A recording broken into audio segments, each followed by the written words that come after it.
Welcome to Mr.VaultStories, your destination for gripping mysteries and thrilling tales. If you love classic literature stories, be sure to subscribe, grab a cup of coffee, and let's begin. Chapter 1. An Invitation to Ashcombe. It was a warm and pleasant afternoon when I, Captain Arthur Hastings, found myself seated across from my dear friend, Hercule Poirot, in the drawing-room of our modest London lodgings. The delicate aroma of his favorite tisane filled the air, blending with the crisp scent of freshly pressed newspapers and the faint remnants of my morning shave. Poirot, as always, sat impeccably dressed, not a single speck of dust daring to mar his perfectly tailored suit. He was just about to embark on one of his frequent monologues about the superiority of order and method, when the arrival of the post interrupted him. With the precision of a man accustomed to discipline, Poirot opened a thick ivory envelope, its elegant wax seal bearing the crest of Ashcombe Manor. He unfolded the letter, his keen green eyes scanning the contents before he let out a contemplative, "Ah!" "What is it, Poirot?" I inquired, intrigued by his sudden interest. "An invitation, mon ami," he replied, his voice touched with amusement. "Lady Eleanor Ashcombe requests my presence at her annual summer gathering. It seems she has a matter of importance that requires my attention." I leaned forward, curiosity piqued. "A matter of importance? Does she say what it is?" Poirot shook his head. "No, merely that it concerns her late husband's estate and that she wishes to speak with me personally. The invitation extends to you as well, Hastings." "Splendid," I declared. "A grand country house, fine company, and perhaps even a spot of intrigue. It sounds rather like old times, eh?" Poirot permitted himself a small smile. "Indeed, mon ami, and one does not refuse an invitation from Lady Eleanor Ashcombe." The following day, we set out for Surrey. The train journey pleasant enough, despite Poirot's mild displeasure at the dust motes floating in the sunlight. By late afternoon, our hired car trundled up the long, winding drive of Ashcombe Manor, an imposing structure of gray stone, its ivy-clad facade lending it an air of timeless elegance. The house stood surrounded by vast lawns and sculpted gardens, which, even in the golden light of the setting sun, appeared almost too perfectly arranged for Poirot's liking. As we disembarked, a liveried butler, tall and reserved, greeted us at the entrance. "Monsieur Poirot, Captain Hastings, welcome to Ashcombe Manor. I am George Franklin, the butler. Lady Eleanor awaits you in the drawing-room." Inside, the house exuded refinement, its high ceilings adorned with intricate chandeliers, its marble floors gleaming. A quiet hum of activity suggested that the other guests had already arrived. As we were led into the drawing-room, I observed the assembly gathered within. Lady Eleanor Ashcombe, a woman of striking presence despite her advancing years, rose gracefully as we entered. Dressed in a gown of deep sapphire, her silver-streaked hair arranged in an elegant chignon, she extended a hand to Poirot. "Monsieur Poirot, I am deeply honored that you accepted my invitation."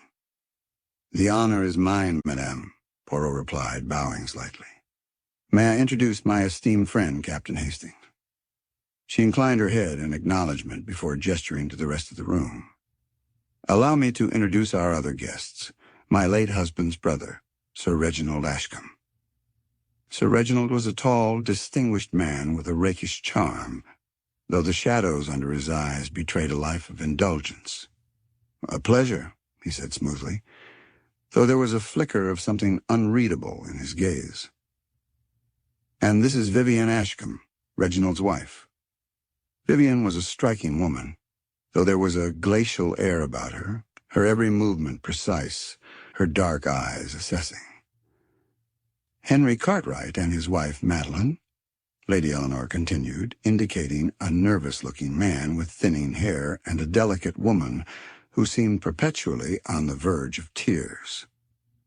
"Oliver Henderson, The famed playwright lounged by the fireplace, his sharp features betraying amusement, as he offered a lazy nod. Ah, the famous detective. Perhaps you will find inspiration for a new play while you're here. Dr. Edwin Blake, the family physician, was next. His round spectacles perched precariously on his nose. "A pleasure, Poirot," he murmured, though his distracted air suggested his mind was elsewhere. Finally, Lady Eleanor turned to a woman seated discreetly in the corner. "This is Miss Beatrice Lyle, my longtime companion." Beatrice, a woman of quiet dignity, inclined her head. She was older, her features lined but kind, her presence unobtrusive yet oddly watchful. The introductions complete, drinks were served, and polite conversation filled the room. Yet beneath the veneer of civility, an undercurrent of tension lingered. Poirot, ever observant, took in every glance, every hesitation. Dinner was a lavish affair in the grand dining hall, where silver candelabras cast flickering light over an exquisitely laid table. The conversation meandered between light-hearted anecdotes and subtle barbs. It became apparent that not all relations within the Ashcombe household were harmonious. Sir Reginald and Henry Cartwright engaged in a veiled argument regarding finances, the former dismissing the latter's concerns with a cavalier wave. Vivian Ashcombe exchanged whispered words with Oliver Henderson, their familiarity raising more than a few eyebrows. Lady Eleanor, though poised, cast troubled glances toward Poirot. As dessert was served, Poirot leaned toward Lady Eleanor. "Madam, you mentioned in your letter that you required my assistance. May I ask in what matter?" She hesitated, then murmured, "I will speak with you privately tomorrow, Monsieur Poirot. Tonight is not the time." Poirot nodded, though I could see curiosity burning in his eyes. The evening ended with guests retiring to their rooms, and I found myself reflecting on the peculiar atmosphere of the house. There was something unspoken hanging in the air, an invisible thread pulling at the fabric of politeness. As Poirot and I ascended the staircase, he murmured, "There is more to Ashcombe Manor than meets the eye, Hastings. I sense that before this gathering is over, a great misfortune shall befall someone in this house." And as the distant rumble of thunder echoed across the moors, I felt an inexplicable chill settle over me. Chapter 2. The Storm and the Scream. The evening had been pleasant enough, yet an uneasy air settled upon Ashcombe Manor as the last guests retired to their chambers. The house, with all its grandeur, seemed to hold its breath in the thick silence of the night. Outside, the wind had picked up, rattling the tall windows and rustling the ancient ivy that clung to the stone walls. I found myself tossing and turning in my bed, unable to shake the feeling that all was not well. Poirot, of course, had retired at his usual time, no doubt meticulously arranging his sleeping quarters with his unfailing sense of order. I envied his ability to embrace slumber with such ease. Just as I was beginning to drift off, a deep rumble of thunder rolled across the sky, shaking the very foundations of the house. The storm that had been threatening all evening had finally arrived. Rain lashed against the windows, and the occasional flicker of lightning illuminated the vast gardens below. Then, through the howl of the wind, a sound sent a shiver down my spine, a scream. I sat bolt upright, my heart pounding. The cry had been distant but unmistakable, carrying through the vast corridors of the manor. For a moment, I strained to hear more, but only the storm replied. Without hesitation, I threw on my dressing gown and rushed out into the dimly lit hallway. The house was eerily quiet, the gas lamps casting elongated shadows that danced along the wooden paneling.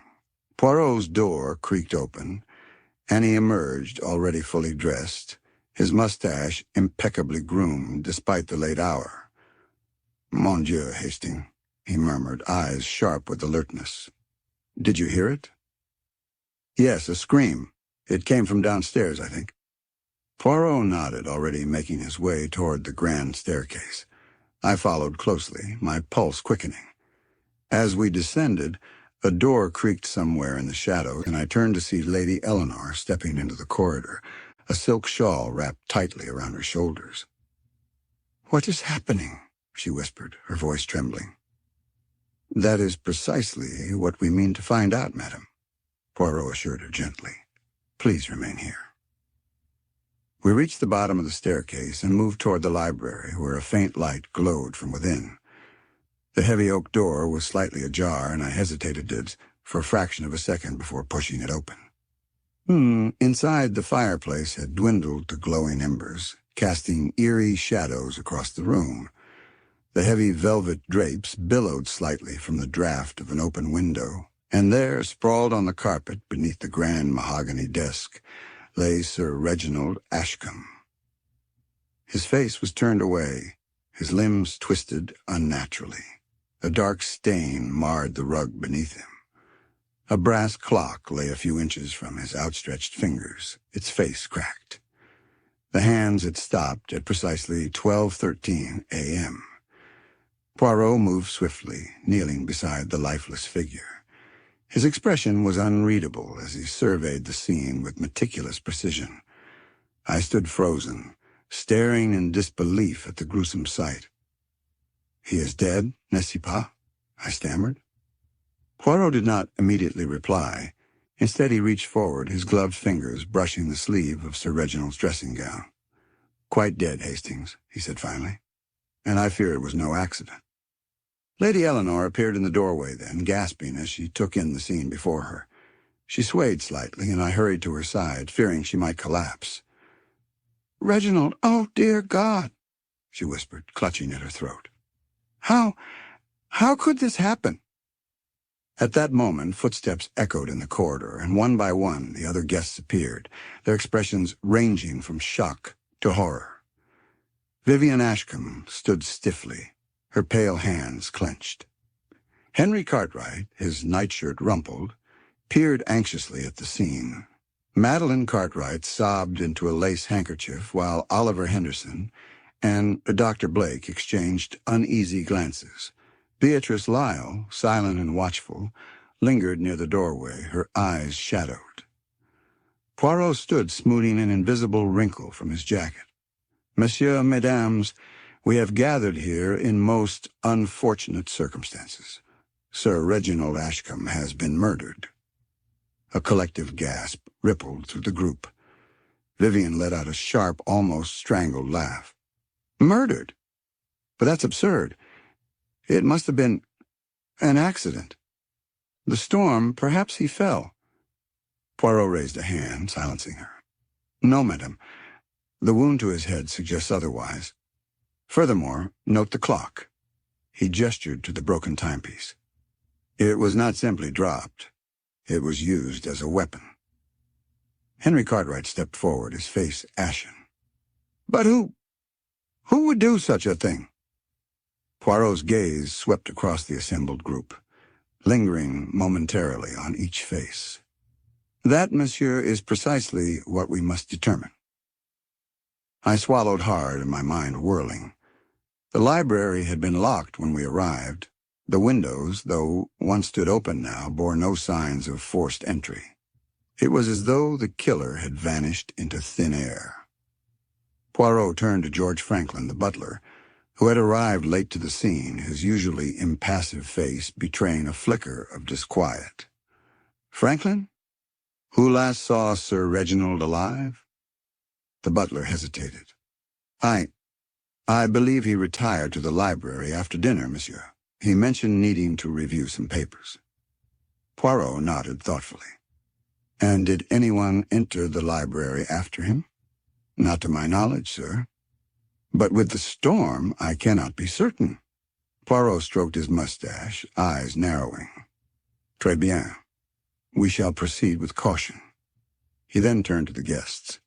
"Until further notice, no one is to leave Ashcombe Manor. I must insist that everyone remain in their chambers until morning. I will begin my inquiries then." Lady Eleanor closed her eyes briefly before nodding. "Whatever you require, Monsieur Poirot." As the guests slowly dispersed, their murmurs filled the corridor. Poirot remained by the body, lost in thought. I exhaled sharply, my nerves still raw. "Poirot, this is dreadful. What do you make of it?" He did not answer at once. Then, in a quiet voice, he murmured, "Hastings, mon ami, the pieces of this puzzle are scattered, but I assure you they will soon fall into place." Outside, the storm raged on, the wind howling like a mournful specter through the ancient halls of Ashcombe Manor. And somewhere within its walls, a murderer lay waiting, shrouded in darkness. Chapter 3. The Web of Lies. The morning following Sir Reginald's murder dawned gray and brooding, the storm clouds reluctant to leave the sky. Rain continued to patter against the high windows of Ashcombe Manor as the household awoke to an atmosphere thick with unease.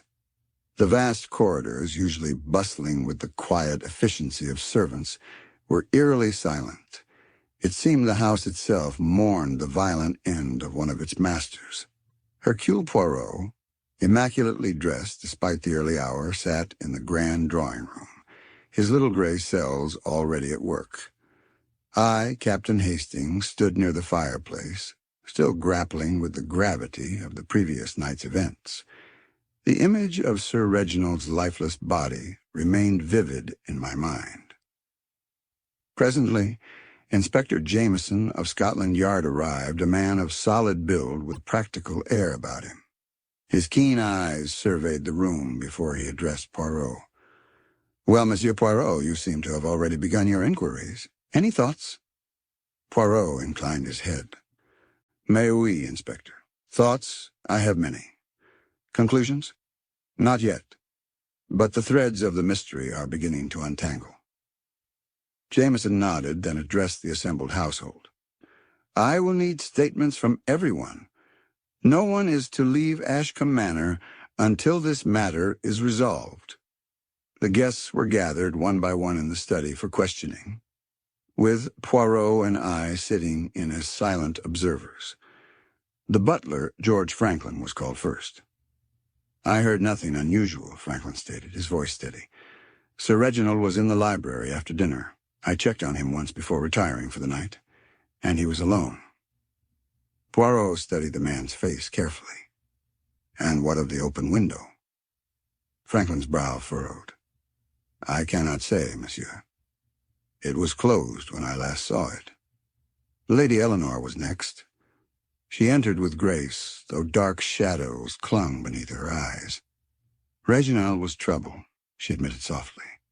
"He had concerns about the estate, financial matters that weighed on him." "Did he mention anything specific, madame?" Poirot prompted. She hesitated. "He had received a letter. I do not know from whom, but it upset him greatly. He spoke of an inheritance clause, something about things not being as they seemed." Poirot's eyes flickered with interest. "And this letter? Do you know where it is now?" "No," she murmured. "It was not among his belongings this morning." Vivian Ashcombe was called next. She sat stiffly, her manner aloof.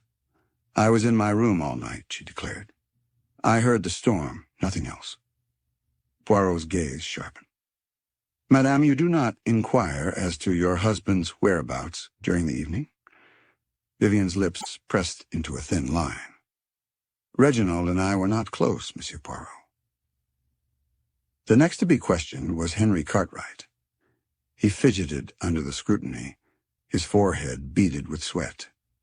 I had a disagreement with Reginald earlier in the evening," he admitted reluctantly, "about a business venture. He was stubborn. I was frustrated." Poirot folded his hands together. "Did you visit him again after your argument?" Henry hesitated, then shook his head. "No, I went straight to bed." His wife Madeline was next. She seemed on edge, her hands twisting in her lap. "Henry and Reginald argued," she repeated, confirming her husband's account. "It worried me. Reginald could be harsh." Poirot leaned forward. "And yet, madame, you seem more fearful than sorrowful." Why is that? Madeline's eyes darted toward her husband. I don't know what you mean. Oliver Henderson, the playwright, was summoned next. He appeared unruffled, even mildly entertained by the proceedings. A dreadful business, he mused, crossing one leg over the other. Murder in the library. Quite the scene. Poirot regarded him steadily. And where were you, monsieur, at the time of the crime? In my room, nursing a whiskey and working on a new play, Henderson replied smoothly. Poirot tilted his head. Did you hear the scream? Henderson's expression remained cool. I assumed it was the wind. The storm was rather dramatic. Dr. Edwin Blake was called in last. He was a man of science, rational and methodical. Reginald was healthy, though under considerable stress, he admitted. He mentioned wanting to review his legal affairs. Poirot nodded. You examined the body last night. What is your medical opinion? Blake adjusted his glasses. The blow to the head was fatal. He died almost instantly. Poirot tapped his chin. Tell me, doctor, was there any scent you noticed? Blake frowned. Scent? Oui. A particular fragrance. Jasmine, perhaps. Blake shook his head. No, nothing of the sort. As the guests filed out, Poirot turned to me, his expression thoughtful. Hastings, there is a great deal of deception at play. I nodded. Yes, and we still don't know who had the letter Reginald received. Poirot smiled faintly. Patience, mon ami. The truth is like a delicate tapestry. One loose thread, and it all unravels. Chapter 4. The Missing Document. The morning light did little to dispel the oppressive gloom that had settled over Ashcombe Manor. Though the rain had ceased, a thick mist clung to the surrounding moors, shrouding the house in an air of eerie isolation. The guests, still reeling from the previous night's events, were subdued as they gathered for breakfast. Poirot, however, seemed more alert than ever, his eyes scanning the faces of those assembled with keen interest. After breakfast, he and I made our way to the library where Sir Reginald had met his untimely end. Inspector Jameson was already there, crouched near the desk, examining a set of papers. He straightened as we entered. Poirot, we have searched through Sir Reginald's belongings, but there is no sign of this letter Lady Eleanor mentioned. It's either missing or was never here in the first place. Poirot's gaze swept the room before he turned to Jameson. Tell me, Inspector, was Sir Reginald in the habit of leaving important documents lying about? Jameson shook his head. No, according to Franklin, the butler, he kept all critical documents locked in his study upstairs. We searched there as well. Nothing. Poirot tapped his chin. And yet we know that this letter existed. Someone must have taken it. The question is, who? Before Jameson could respond, the door creaked open, and Beatrice Lyle, Lady Eleanor's long-time companion, entered hesitantly. She clutched her shawl tightly around her frail shoulders. Excuse me, gentlemen, she said softly. I do not wish to intrude, but I believe I may have some information that could be of interest to you. Poirot gestured for her to continue. Please, mademoiselle, tell us what you know. She hesitated, then took a deep breath. Last night, before Sir Reginald's murder, I was passing by the library on my way to fetch Lady Eleanor's sleeping draught. The door was slightly ajar, and I heard voices. One of them was Sir Reginald's, but the other I could not place. They were speaking in hushed tones, and though I could not make out the entire conversation, I distinctly heard Sir Reginald say, "You will not get away with this. The truth will come out." Poirot's expression remained impassive, but I could see the sharp glint of interest in his eyes. And after that, mademoiselle, did you see who left the room? Beatrice shook her head. No, I did not dare linger, but I felt uneasy about it. When I heard about his murder, I knew I had to tell you. Merci, mademoiselle. That is most helpful, Poirot said, inclining his head. Tell me, did you happen to notice a scent? Perhaps jasmine or another floral fragrance, lingering in the corridor after the voices ceased? Beatrice's brow furrowed as she considered his question. Why, yes, now that you mention it. There was a faint scent of something sweet, but I thought nothing of it at the time. Poirot exchanged a glance with me. Hastings, do you recall? When we examined Sir Reginald's body, there was a similar fragrance in the air. This detail, though small, is of great importance. Jameson folded his arms. So someone was in the room with him before he died. Someone wearing a strong fragrance. That certainly narrows things down. Poirot gave a slight nod. Oui, but more importantly, someone else in this house knew about the letter and was desperate enough to retrieve it before it could be made public. We must now consider who had the most to gain by keeping its contents hidden. We proceeded to question the guests once more, this time focusing on their whereabouts the evening before and whether any of them had come across the missing letter. Henry Cartwright was evasive, his fingers tapping against the arm of his chair as we questioned him. Look, I had an argument with Reginald, yes, but it was about business, nothing more. I didn't steal any letter. And yet, Poirot said smoothly, you seem most concerned about its whereabouts. Tell me, monsieur, what exactly did your argument concern? Henry exhaled sharply. Reginald accused me of mismanaging funds, said he had proof that I was siphoning money from one of our shared ventures. But it was all nonsense. He was always paranoid about money. So if this letter contained proof of your wrongdoing, you would certainly have a motive for wanting it gone, n'est-ce pas? Poirot observed. Henry's face darkened. I told you I don't have the letter. Madeline Cartwright, his wife, appeared even more distressed than before. She sat wringing her hands, her gaze darting nervously around the room. I swear, I don't know anything about it. I only know that Henry was worried, that's all. Poirot studied her for a long moment before nodding. Très bien. We shall see. Our next stop was Vivian Ashcombe, who met our questions with cool detachment. A letter? No, I know nothing about it. My husband did not confide in me. Poirot arched an eyebrow. And yet, madam, you stand to gain much from his death, perhaps more than anyone else. She met his gaze levelly. I had nothing to do with his murder. I may not have loved him, but I had no reason to kill him. Poirot smiled faintly. Love, madam, is often irrelevant in such matters. But motivation, that is key.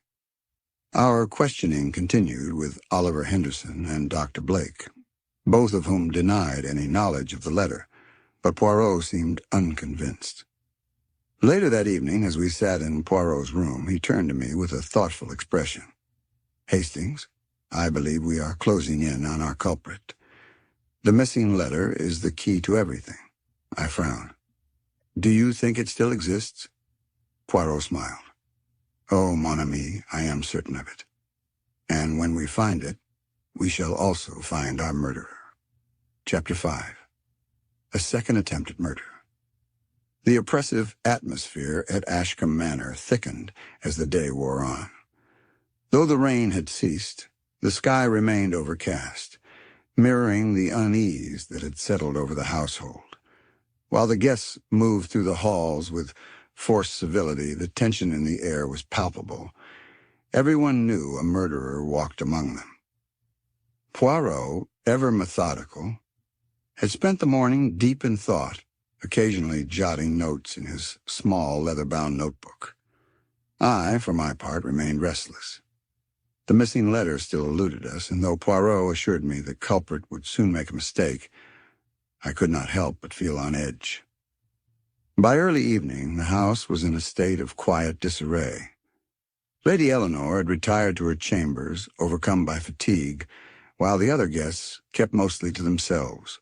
It was then that the second crime took place. A blood-curdling scream echoed through the corridors. I bolted upright, my heart hammering in my chest. Poirot, already alert, was on his feet in an instant. "Come, Hastings. The murderer grows desperate." We rushed toward the source of the scream, which led us to Lady Eleanor's chambers. The door was ajar, and inside we found Beatrice Lyle standing over the fainted form of Lady Eleanor, her face ashen with terror. On the bedside table lay a shattered teacup, its contents spilled across the delicate lace cloth. Poirot moved quickly, bending over Lady Eleanor's still form. He pressed his fingers to her wrist and exhaled sharply. "She is alive, Hastings, though her pulse is weak. The tea—" He lifted the broken cup carefully, bringing it to his nose. "There is something bitter here. A drug, undoubtedly." Beatrice let out a trembling breath. She drank only a few sips before she gasped and collapsed. I thought she had died." Poirot's eyes darkened. "No, mademoiselle, but someone intended for her to be silenced. They feared she knew too much." Inspector Jameson arrived moments later, taking in the scene with grim understanding. "Poisoned? Who would do such a thing?" "That is what we must discover, Inspector," Poirot said, rising. "But first, we must ensure Lady Eleanor recovers. She may hold the final piece of this puzzle." The household was gathered once more, the tension now reaching a fever pitch. Each face bore a different shade of fear, guilt, or apprehension. Vivian Ashcombe, cold and detached as ever, stood near the window, arms crossed. Henry and Madeline Cartwright whispered to each other in hushed tones. Oliver Henderson lounged in a chair, though his normally amused demeanor was replaced with something more cautious. Dr. Blake stood near the back, his expression unreadable. Poirot stepped forward, addressing the group with quiet authority. "Twice now, someone has attempted to suppress the truth. First, Sir Reginald was silenced. Now Lady Eleanor has been poisoned. The culprit is among us, but they have made a grave mistake." He turned his gaze to Franklin, the butler. "Tell me, monsieur, who prepared the tea?" Franklin hesitated. I brought it up, sir, but I did not prepare it myself. The tea was made in the kitchen as usual." "Ah," Poirot nodded. "And who was in the kitchen at the time?" Franklin swallowed hard. "Dr. Blake passed through just before it was brought up. He said he was fetching something for a headache." All eyes turned to the doctor, who met the scrutiny with a measured calm. "I did fetch something," he admitted. "But I did not tamper with the tea. If you are suggesting—" "I suggest nothing, monsieur," Poirot interrupted. "I merely seek the truth." As the interrogation continued, I noticed something peculiar. Madeline Cartwright was growing increasingly pale, her hands twisting in her lap. Poirot noticed, too, his sharp gaze settling on her. "Madame Cartwright," he said gently, "you seem most unsettled. Do you wish to tell us something?" Madeline hesitated and then whispered, I saw someone near Lady Eleanor's door just before the tea was served." The room fell into silence. Poirot pressed forward. "Who, madam?" Madeline's gaze darted to her husband, then back to Poirot. "Vivian Ashcombe." Vivian's head snapped up. "That is absurd. I was in my room." Poirot raised a brow. "Were you?" "Lady Eleanor's poisoning was not an act of chance. It was premeditated. Someone feared she knew the truth. And I suspect, madam, that you were desperate to ensure she never spoke it."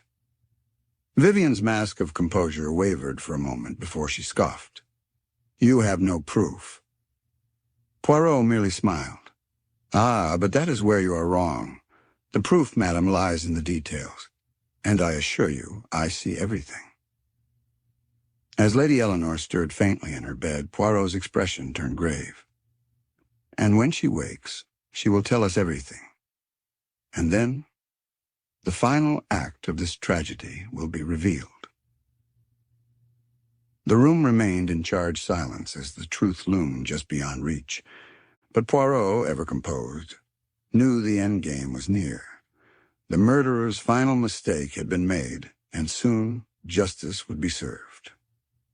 Chapter 6. Poirot's Little Trap.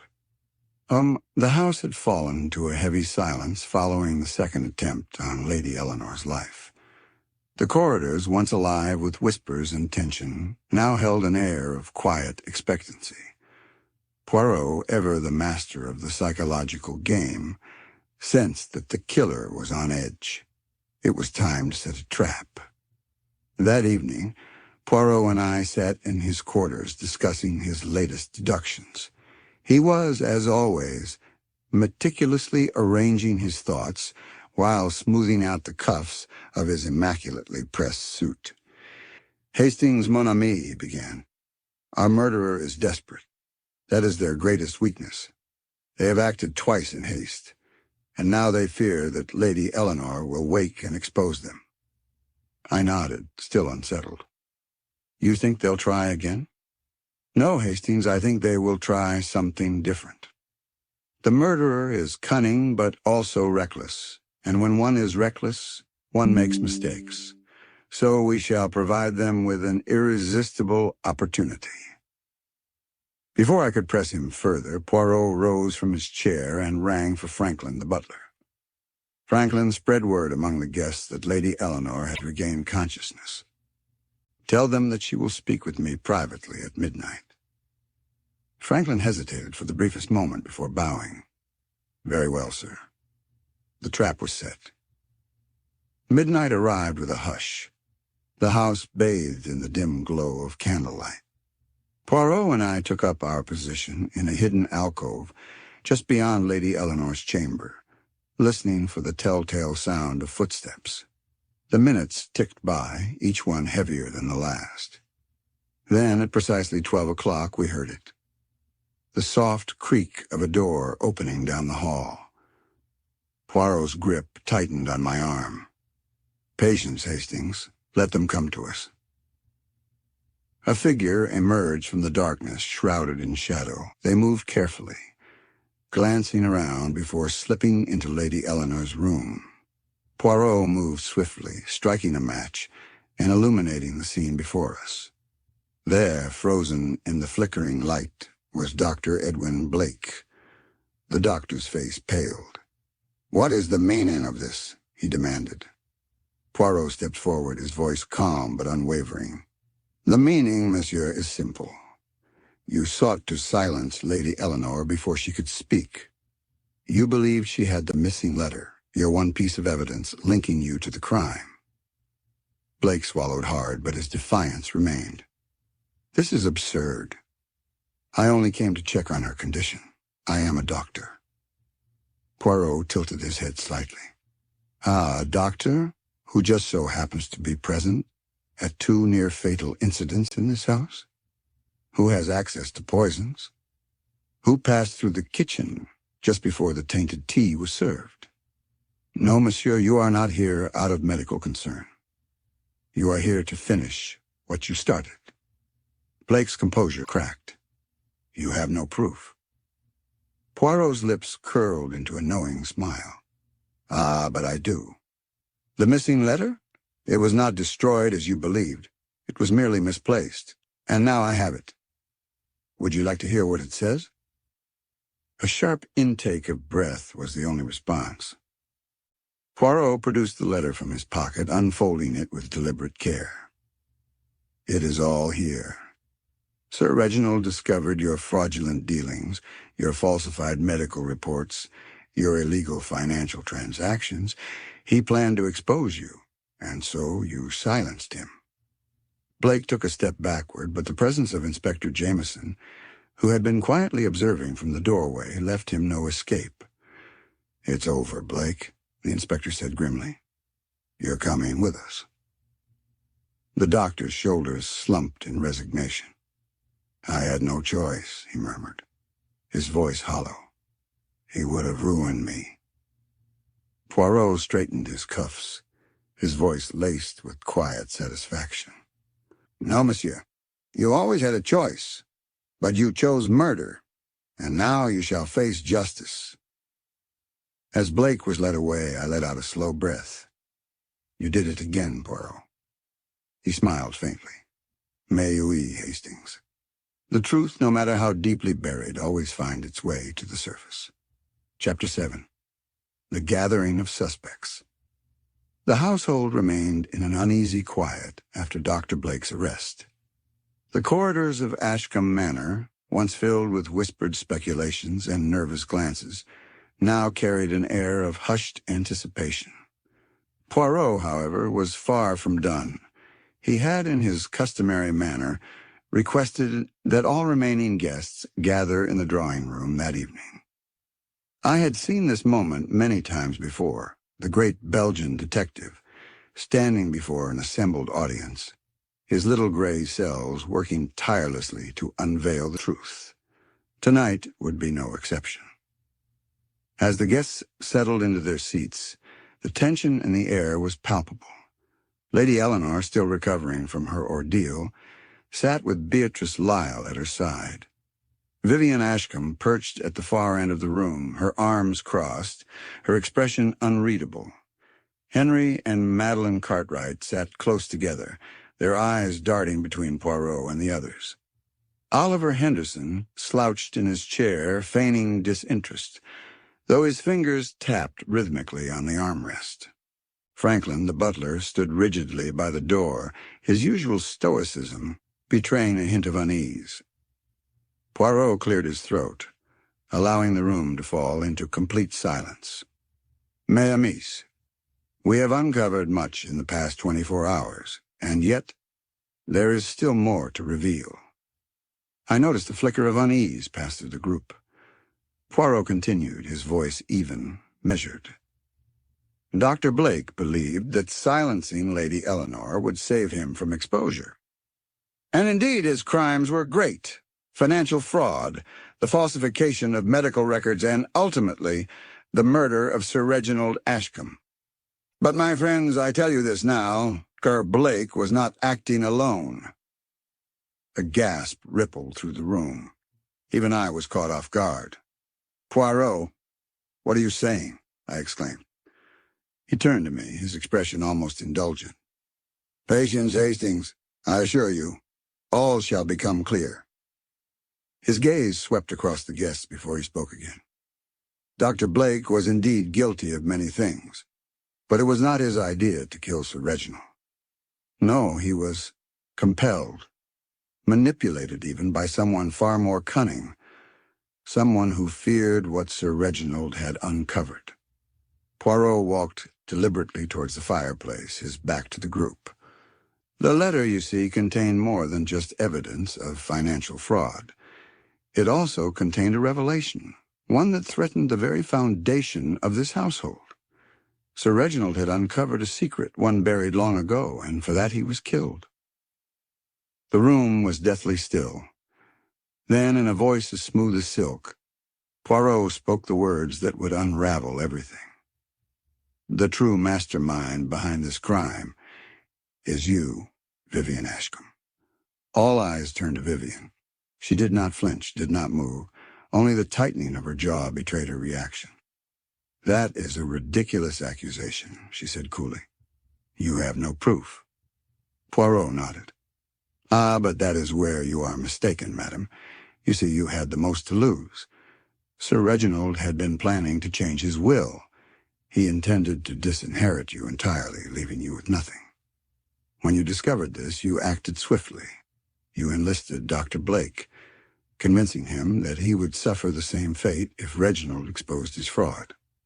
And so, together, you devised a plan. Blake administered the fatal blow, but it was you, madam, who set the wheels in motion."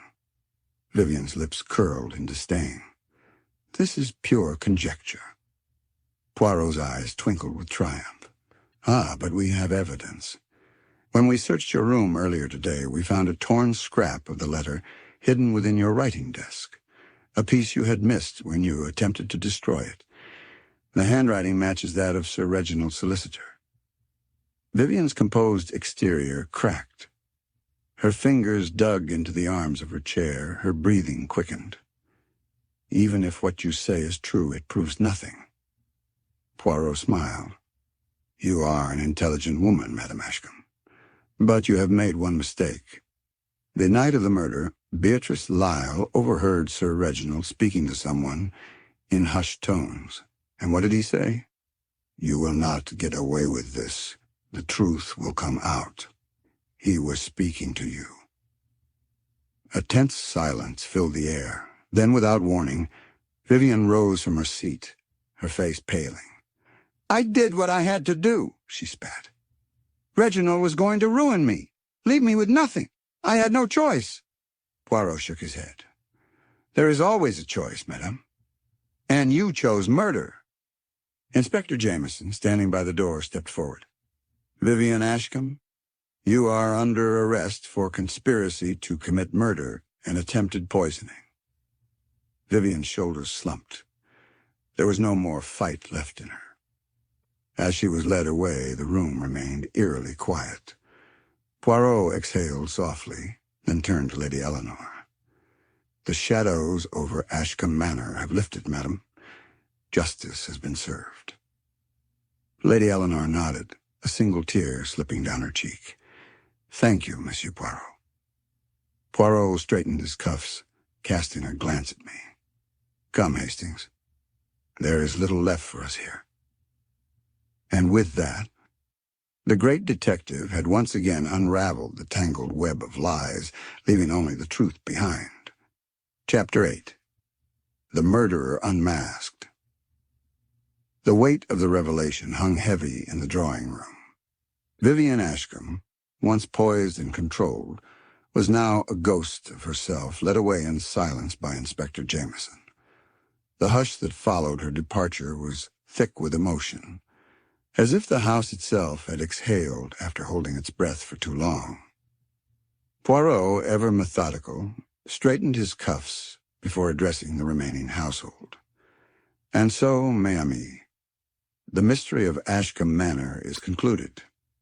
Justice, as it must, has prevailed. I exhaled, still processing the whirlwind of events. Poirot, I must say, this was one of the most tangled webs I have seen you unravel. To think all along it was Vivian. I had my suspicions about Blake, but this... Poirot smiled indulgently. Ah, Hastings, you let your instincts guide you too quickly.